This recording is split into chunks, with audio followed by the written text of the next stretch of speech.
Don't forget to like the video, subscribe to the channel, and leave your thoughts in the comments below. This is my story, one I never thought I'd share, but maybe someone out there needs to hear it. What happened to me changed everything I believed in about love, trust, and betrayal. So here it goes. It started, like most train wrecks, subtly. A slight shift in the air, a change in pressure you barely notice until the whole damn thing is flying off the rails. For 10 years, Sarah and I had built what I thought was a fortress. Marriage, a house in a decent neighborhood, 2 cars, the works. We weren't wildly passionate like in the movies, maybe, but we were comfortable, stable. We had routines, inside jokes, shared histories. We talked about kids eventually, maybe next year, when her career settled a bit more. She worked in marketing, climbing the ladder, always busy but, I thought, always anchored to us. I'm a software engineer, more of a homebody. We balanced each other out, or so I told myself. Her outgoing nature, my quiet steadiness. It seemed to work. Her parents, especially her father, Richard, were always present. Richard was a successful businessman, sharp suit, sharper tongue, always treated me with a kind of polite condescension. He loved his daughter, no doubt about that, excessively so, some might say. He bankrolled her first car, helped with the down payment on our house, something he never let me forget, subtly reminding me who held the purse strings in the extended family. Sarah worshipped him, saw him as this infallible figure. Any criticism, however mild, was met with fierce defensiveness. Looking back, that dynamic should have been a bigger red flag, his constant involvement, her blind adoration. But you don't see the cracks when you're busy trying to keep the picture perfect. We had our friends, couples we'd hang out with, barbecues in the summer, game nights in the winter. Life was normal, predictable, and I liked it that way. I cherished the predictability, the feeling that I knew what tomorrow would bring. Sarah beside me, our little world intact. Then came the girls' trip. It wasn't unusual for her to take short breaks with her friends, usually long weekends. But this one felt different. A full 10 days. Italy, Florence, and Rome. Just what I need to recharge, babe, she'd said. I sparkling.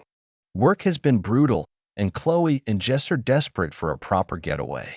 Chloe and Jess were her oldest friends, known them since college.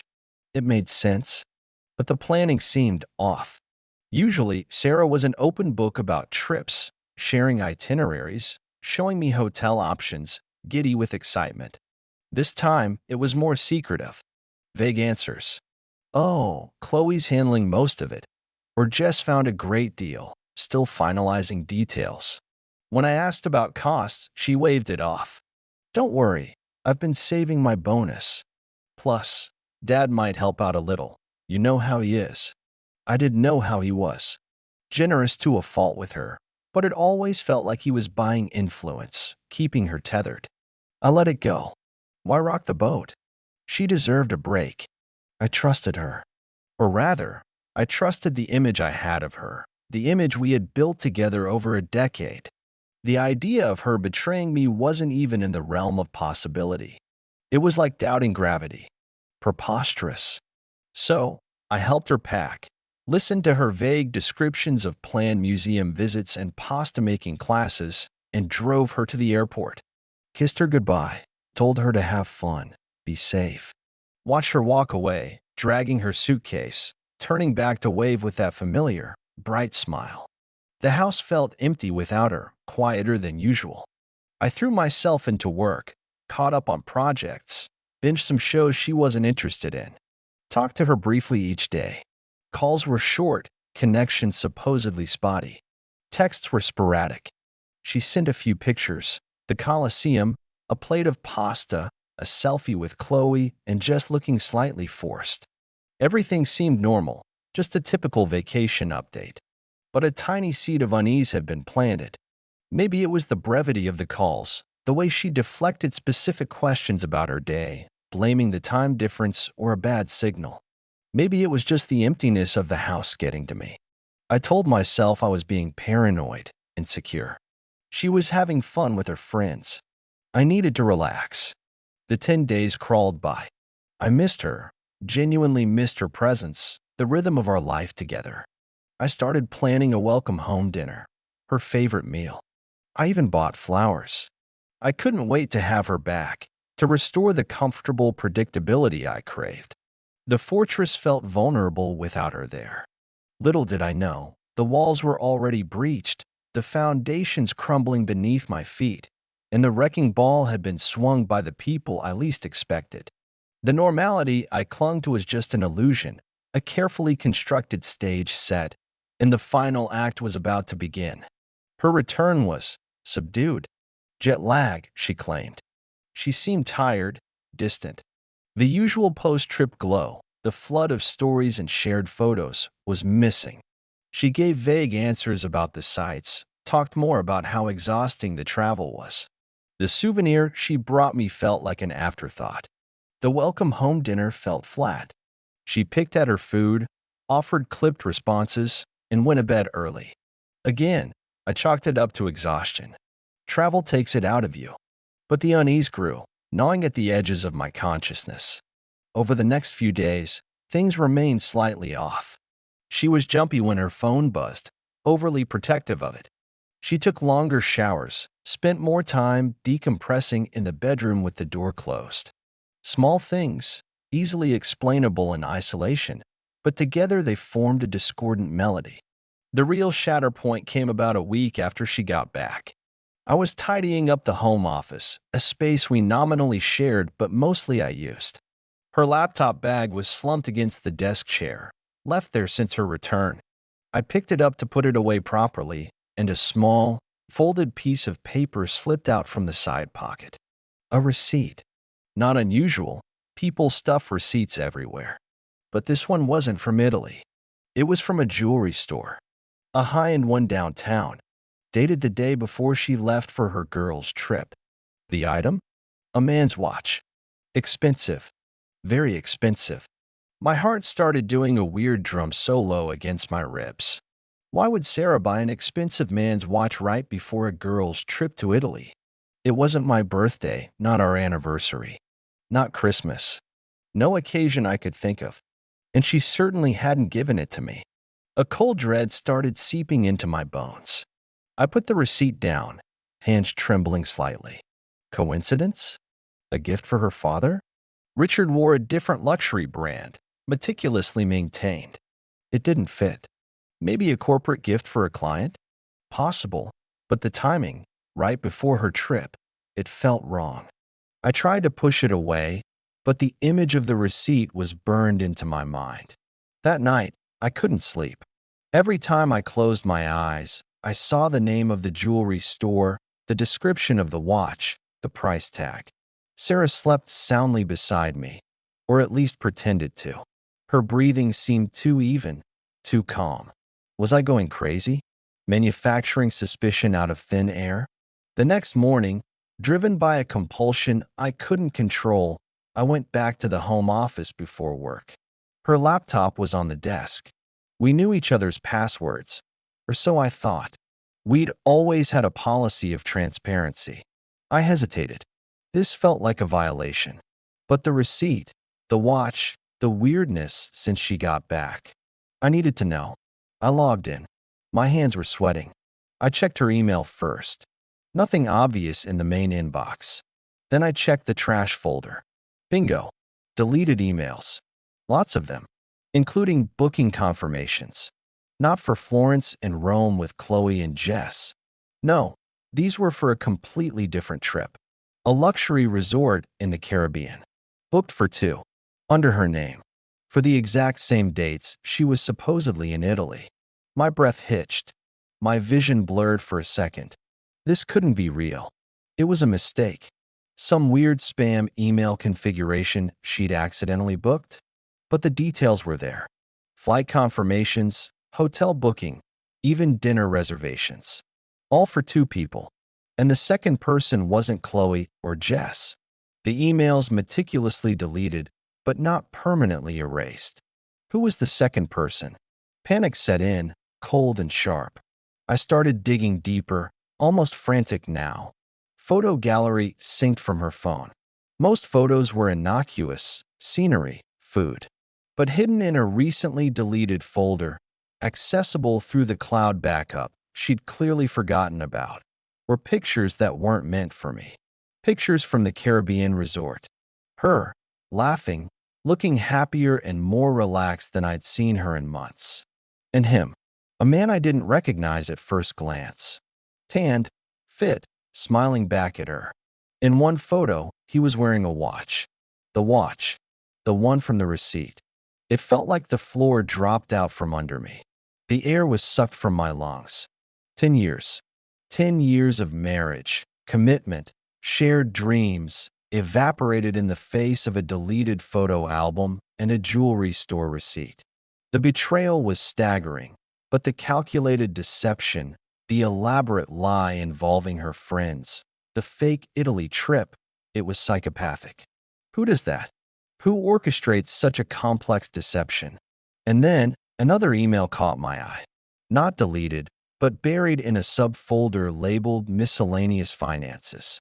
It was from her father, Richard. Subject: Trip Funds. Attached was a bank transfer statement. A very large sum of money, transferred to Sarah's personal account 2 days before she bought the watch, 3 days before she left for Italy. The amount almost perfectly matched the cost of the flights, the luxury resort, and likely the expensive watch. My wife's father hadn't just helped out a little. He had paid for her a fair vacation. The world tilted. It wasn't just Sarah. It was Richard, too. Her father, the man who treated me with that thin veneer of politeness while judging my every move, had actively financed and facilitated his daughter's infidelity. The knowledge hit me like a physical blow, winding me, leaving me gasping for air in the quiet stillness of the home office. My mind raced, trying to process the layers of betrayal. Sarah's lies were one thing, a devastating wound in itself. But Richard's involvement, that was something else entirely. It spoke of a deeper, more twisted family dynamic, a level of moral bankruptcy I couldn't comprehend. Did he know about the affair partner? Did he approve? Did he simply not care about me, about our marriage, about the vows Sarah had taken? The transfer wasn't ambiguous. It wasn't help with a down payment this time. The subject line trip funds coupled with the timing and the amount left no room for doubt. He knew she wasn't going to Italy with Chloe and Jess. He knew she was going somewhere else, likely with someone else, and he paid for it. Paid for her to cheat on me. The sickness rose in my throat. I felt nauseous, dizzy. I gripped the edge of the desk, knuckles white. All those times Richard had subtly put me down, questioned my career choices, compared me unfavorably to Sarah's ambition. It wasn't just condescension. It was contempt. He saw me as unworthy of his precious daughter, an obstacle easily bypassed, collateral damage in whatever sick game he and Sarah were playing. And Sarah, my Sarah, the woman I loved, the woman I'd planned a future with. How could she be so callous, so deceitful? The elaborate Italy story, looping in her friends. Were they in on it too? The thought made me feel even more isolated, as if the whole world was part of a conspiracy against me. The watch wasn't just a gift for her lover. It was bought with her father's money. It was a symbol of their shared deceit, their utter disregard for me. I spent the rest of the day in a fog. Went to work, stared blankly at my monitor, typed meaningless code. Every interaction felt hollow, every conversation surreal. How could I pretend everything was normal when my entire reality had imploded? The image of Sarah with that man, laughing at the Caribbean resort, his wrist adorned with the watch her father bought, played on a loop in my head. Interspersed were images of Richard, shaking my hand at family gatherings, offering unsolicited financial advice, his eyes holding that knowing, dismissive glint. I felt like a fool, a naive, trusting fool who had mistaken comfortable silence for stability, who had ignored the subtle warnings because facing the truth was too terrifying. The betrayal wasn't just sexual. It was a profound violation of trust on multiple levels: spousal, familial. It felt like they had colluded to dismantle my life, piece by piece, while smiling to my face. That evening, I couldn't face her. I made an excuse about needing to work late on a critical project, grabbing some fast food on the way home, and eating it alone in my car. I needed time. Time to think, to absorb the shock, to figure out what the hell I was going to do. Confrontation seemed inevitable, but how? What would I say? How could I even look at her without screaming or breaking down? The anger was building, a simmering rage beneath the shock and hurt. Anger at Sarah for her betrayal, anger at Richard for his insidious manipulation, anger at myself for being so blind. I scrolled through the photos again on my phone, the ones I'd discreetly transferred from her cloud. Studied the man's face. He looked vaguely familiar, maybe someone from her work functions? The background showed a stunning beach, turquoise water, palm trees, a stark contrast to the dreary, overcast reality outside my car window. They looked carefree, entitled, living their best life on my dime, or rather, Richard's dime, while I was back home, holding down the fort, trusting, waiting. The injustice of it was galling. The sheer, brazen entitlement. I went home late. Sarah was asleep, or pretending to be. I lay down on my side of the bed, the space between us feeling like a vast, unbridgeable chasm. Sleep was impossible. My mind raced, replaying conversations, searching for missed clues, analyzing Richard's every past comment, Sarah's recent behaviors. The secrecy around the Italy trip, the jumpiness with her phone, the emotional distance, it all clicked into place, forming a sickeningly clear picture. Sometime before dawn, clarity began to emerge from the emotional chaos. Shock and grief were still there, raw and painful, but they were coalescing into something else: resolve. I wasn't going to be a victim in their twisted narrative. They wouldn't get away with this. The carefully deleted emails, the hidden photos, the bank transfer, they thought they were being clever, covering their tracks. They underestimated me. And Richard, funding this whole charade? He deserved to be exposed just as much as Sarah did.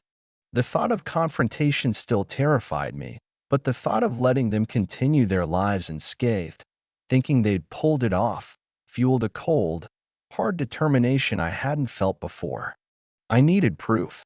Hard, undeniable proof that couldn't be explained away or gaslit. I had the digital evidence, but I needed something tangible. And I needed a plan, not just for confrontation, but for consequences. The next few days were the hardest of my life.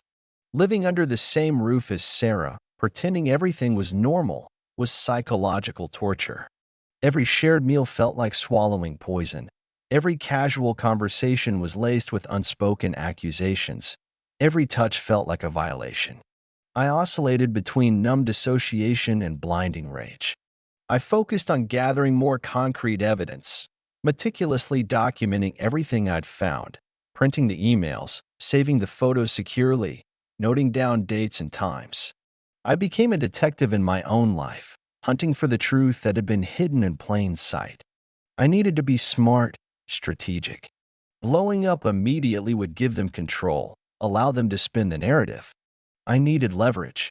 I remembered the jewelry store receipt for the watch. It was purchased downtown. On a whim, I decided to visit the store during my lunch break. I didn't know what I hoped to find. Maybe just confirmation, maybe something more. Walking into the luxurious store felt surreal. I described the watch from the receipt, pretending I was interested in buying the same one. The salesperson was helpful, pulling it out, talking about its features. Then, feigning casual interest, I asked if they remembered selling one recently, mentioning the date on the receipt I'd found. Oh yes, the salesperson recalled after checking their system. A lady bought it. Actually, her father finalized the payment over the phone later that day. Said it was a special gift. My blood ran cold.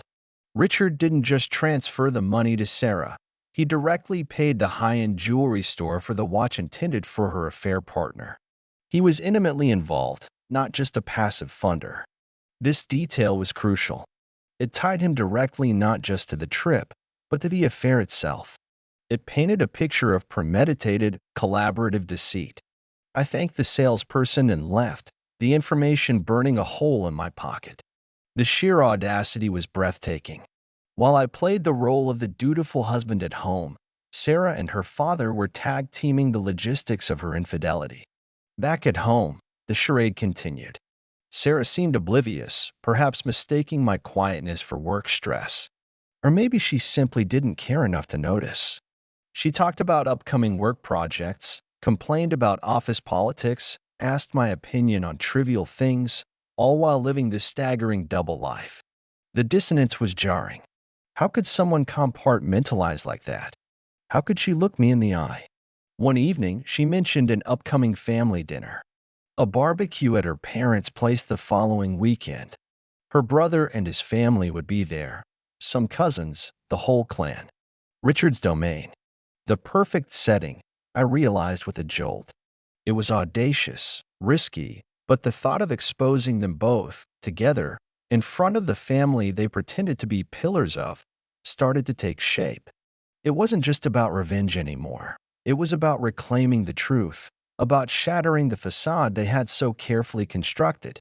It felt like the only way to truly make them accountable, to prevent them from isolating me and painting me as the unstable, jealous husband. I needed to plan the confrontation carefully. I couldn't just burst in screaming. I needed to be calm, collected, armed with irrefutable proof. I decided to create a small dossier, printouts of the emails, the bank transfer, the Caribbean resort booking, a copy of the watch receipt, and crucially, a few carefully selected photos of Sarah and her lover, face blurred, perhaps, to focus on the betrayal, not the specific person initially, including the one showing the watch on his wrist. I spent hours agonizing over the decision. Was this the right way? Was it too dramatic? Would it backfire? Part of me just wanted to pack a bag, leave a note, and disappear. Start over somewhere new, leave the wreckage behind. But another part, the part that felt so deeply wronged, so utterly disrespected, needed catharsis, needed justice, needed them to face the consequences of their actions, not shielded by Richard's money or Sarah's practiced charm. The family barbecue felt like the convergence point. It was Richard's turf, the heart of the family image he projected, exposing the rot there felt poetic. It was high stakes, but the potential reward, the truth finally seeing the light of day, felt worth the risk. I started meticulously preparing my evidence package, ensuring everything was clear, undeniable. I rehearsed in my head what I would say, how I would present it, calmly, factually, letting the evidence speak for itself. The emotional toll was immense. I lost weight, sleep was erratic, concentration shot. My work suffered, though I managed to keep up appearances. I felt utterly alone, trapped in this nightmare scenario, counting down the days to the barbecue, the day the carefully constructed world of Sarah and Richard would come crashing down. The decision was made. There was no turning back. The confrontation was coming, and it wouldn't be pretty. But for the first time since finding that receipt, I felt a flicker of something other than pain or anger, a sense of purpose. The day of the barbecue arrived cloaked in a deceptive sunshine. It felt like nature itself was mocking the storm brewing inside me. Driving over to Richard and Carol's, Sarah's mother, seemingly oblivious, or perhaps willfully ignorant, a question I still haven't fully answered. House felt like heading towards my own execution, or maybe theirs. Sarah was humming beside me, applying lipstick in the passenger mirror, talking about her cousin's new baby. The normalcy was suffocating. I gripped the steering wheel, my knuckles white, the small, discreet envelope containing my dossier tucked into the inner pocket of my jacket, feeling like a lead weight against my chest. We arrived, and the charade kicked into high gear. Richard greeted us at the door, clapping me on the shoulder with that familiar, false bonhomie. "Good to see you, son. Drinks are on the deck." Sarah melted into the family embrace, laughing, accepting compliments on her tan, the residual glow from her Caribbean jaunt, no doubt.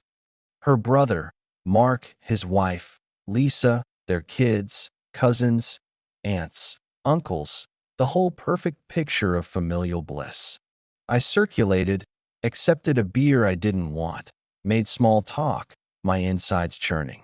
Every smile felt like a lie, every laugh grated on my nerves. I watched Richard holding court by the grill, pontificating about the stock market, the picture of success and patriarchal wisdom. I saw Sarah chatting animatedly with her mother, the dutiful daughter. The contrast between this idyllic scene and the sordid reality I knew was almost too much to bear. I needed to wait for the right moment. Not too early, not too late. When enough people were present, relaxed, their guards down. Lunch was served. We ate burgers and potato salad under the shade of their expensive patio umbrella. The conversation flowed around me. House renovations, school districts, upcoming vacations. My own silence was palpable, at least to me. Sarah shot me a questioning glance once or twice, but I just offered a tight-lipped smile. My heart was pounding, a frantic drumbeat against the casual chatter. After lunch, as people were milling about, dessert being served, coffee being poured, I saw my chance. Richard was standing near the fireplace in the living room, holding a glass of wine, talking to Mark and a couple of uncles. Sarah was nearby, showing her mother photos on her phone, presumably carefully curated ones. Carol, Sarah's mother, seemed genuinely happy, unaware of the bomb about to drop. Taking a deep breath, I walked over to Richard. "Richard," I said, my voice surprisingly steady. "Could I have a word? There's something important I need to discuss, and I think it involves Sarah too." My tone, calm but firm, cut through the light conversation. Heads turned. Richard looked momentarily surprised, then plastered on his host's smile. "Of course, Matt. What's on your mind?" Sarah drifted closer, a flicker of apprehension in her eyes. This was it. No turning back. "Actually," I said, raising my voice slightly so others on the periphery could hear, "I think it's something the family should be aware of." Now I had everyone's attention. The casual atmosphere evaporated, replaced by a tense silence. Richard's smile faltered. Sarah looked pale. "Matt, what is this?" Richard asked, his voice losing its warmth. I reached into my jacket pocket and pulled out the envelope.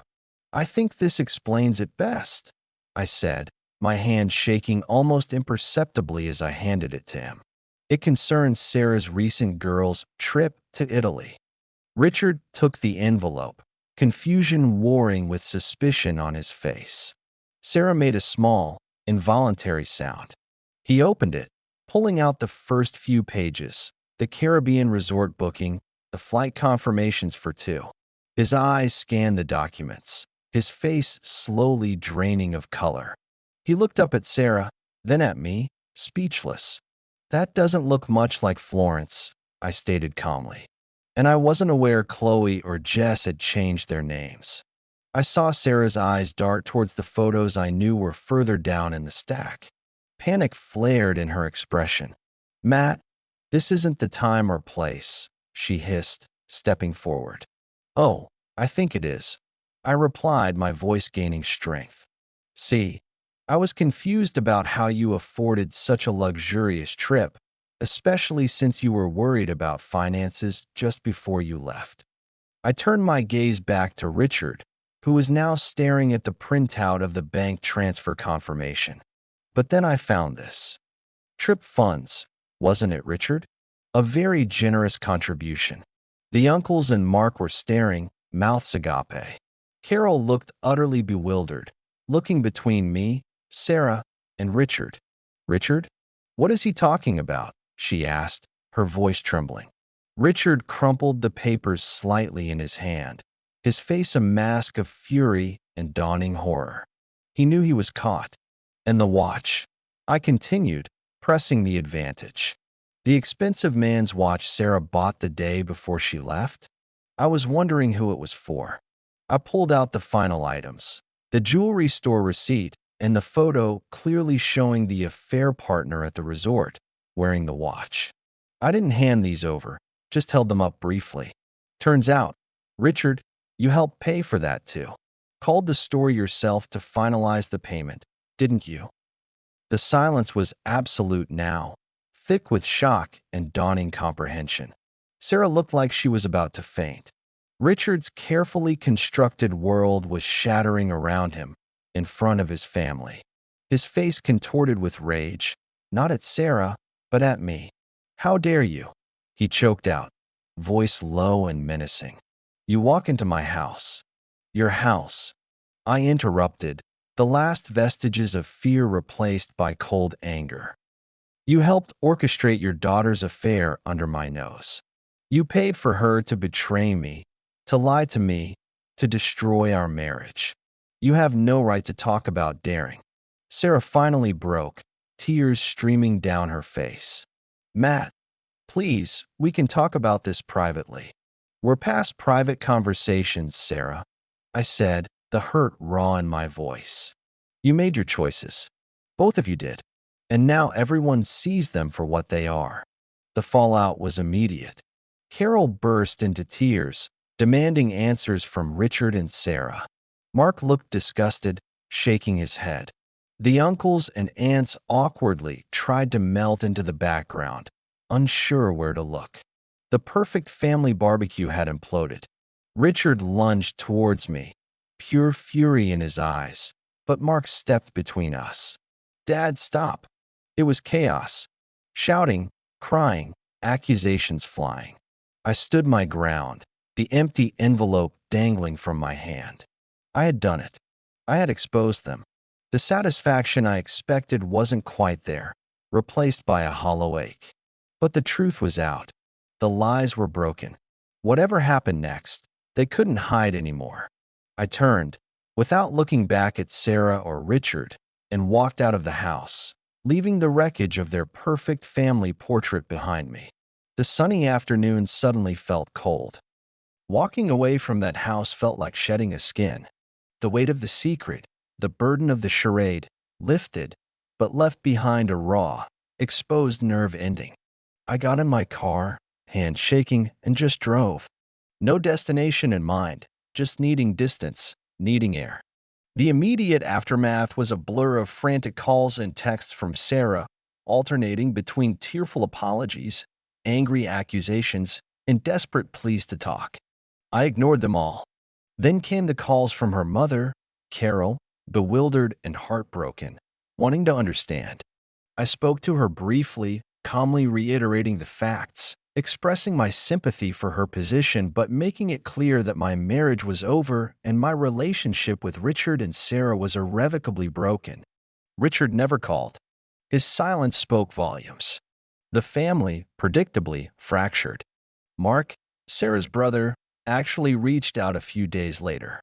He apologized for his father's and sister's actions, expressing his disgust and assuring me he didn't condone their behavior. It was a small gesture, but it meant something in the vast ocean of betrayal. Lisa, his wife, sent a brief, supportive text. Others in the extended family kept their distance, likely caught in the crossfire or choosing sides based on loyalty to Richard's influence. I didn't care. Their opinions were irrelevant. My focus shifted inward, towards navigating the practical and emotional wreckage. First step, lawyer. I found a reputable divorce attorney, laid out the situation, presented the evidence. Infidelity, especially with the father-in-law's financial involvement, made the proceedings relatively straightforward, though no less painful. Sarah, likely under pressure from Richard, who probably wanted this whole mess buried as quickly as possible, didn't contest much. There were negotiations, division of assets. The house we shared, partially funded by Richard's generosity, became a sticking point. I didn't want it. It felt tainted. We eventually agreed to sell it, splitting the equity after accounting for the initial down payment assistance, which my lawyer argued should be considered a gift to the marital unit, not just to Sarah. Though we conceded slightly on that just to move things along. Living in the house during the separation period was untenable. I moved out within a week of the barbecue, finding a small, furnished apartment across town. Packing my life into boxes, sorting through 10 years of shared memories, photos, souvenirs, stupid little inside jokes materialized as objects, was gut-wrenching. Each item felt like a tiny betrayal. Was she thinking of him when we bought this? Was she laughing internally at my trust during that vacation? It was emotional torment. The loneliness in the sterile apartment was profound initially. Accustomed to the background noise of Sarah's presence, the silence was deafening. Nights were long. Sleep offered little escape, often filled with nightmares replaying the discovery, the confrontation. I leaned heavily on a couple of close friends who knew the bare minimum initially, just that Sarah had cheated and we were divorcing. I wasn't ready to share the sordid details about Richard's involvement beyond my inner circle. Their support was invaluable, pulling me out for beers, letting me crash on their couch when the apartment felt too empty, just listening without judgment. I also started therapy. Talking to a neutral professional helped me process the complex layers of grief, anger, and betrayal. It wasn't just the affair. It was the calculated deception, the manipulation by Richard, the loss of the future I thought I had, the shattering of my ability to trust. Therapy provided tools to navigate the emotional minefield, to understand that their actions were a reflection of their character, not my worth. Sarah tried reaching out again a few times during the divorce process, usually through emails mediated by lawyers. Her tone shifted from desperate to vaguely defiant, sometimes hinting that I had overreacted, that I had destroyed the family by exposing them. Gaslighting, textbook style. I saw it clearly now. There was no genuine remorse, only regret at being caught. Any lingering flicker of hope for reconciliation died with those emails. The affair partner remained a ghost. I never learned his name for sure, though based on the photos and some digging through Sarah's old work contacts, I had a strong suspicion it was a former colleague who had moved overseas shortly after their trip. Convenient timing. I never felt the need to confront him. My issue wasn't with him. He was a symptom, not the disease. The disease was the deceit rooted within my own marriage and facilitated by my father-in-law. Selling the house was the final severing tie. Signing the papers felt like closing a coffin lid. It was painful, but necessary. I watched Sarah from across the table at the closing, seeing the hardness in her eyes, the absence of the woman I thought I knew. Richard wasn't there, of course. He likely handled everything for her behind the scenes. The money from the sale went into my account, providing a cushion to start rebuilding.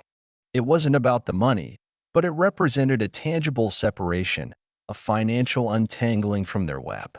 The divorce was finalized about 8 months after the barbecue confrontation. Holding the final decree felt strangely anticlimactic. No trumpets, no fireworks, just a piece of paper signifying the end of a decade of my life. The revenge, the exposure at the barbecue, provided a moment of catharsis, but it didn't magically heal the wounds. Healing, I realized, was a much slower, quieter process. It was showing up for therapy, rebuilding friendships, finding joy in small things again, rediscovering who I was outside the context of that marriage. It was learning to trust myself again, my instincts, my judgment, which had been so thoroughly undermined. The exposure had consequences for them, too. I heard through Mark that Richard's standing within the family took a significant hit. Carol was devastated and their relationship became strained. Sarah lost respect among many relatives and, apparently, some work connections soured when whispers inevitably leaked out. They didn't get away scot-free, even if they tried to maintain appearances. But dwelling on their fate wasn't productive for my own recovery. My focus had to be on moving forward, one step at a time.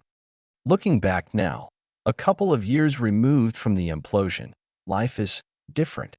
Quieter, simpler, but also more authentic. The divorce forced a hard reset I never asked for but ultimately needed. Rebuilding hasn't been easy.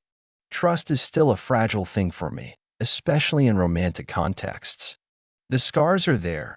You don't walk away from a betrayal that deep and scathed. But the constant, gnawing pain has subsided, replaced by a sort of melancholic understanding. I learned hard lessons about people, about hidden motives, about the difference between comfortable illusion and genuine connection.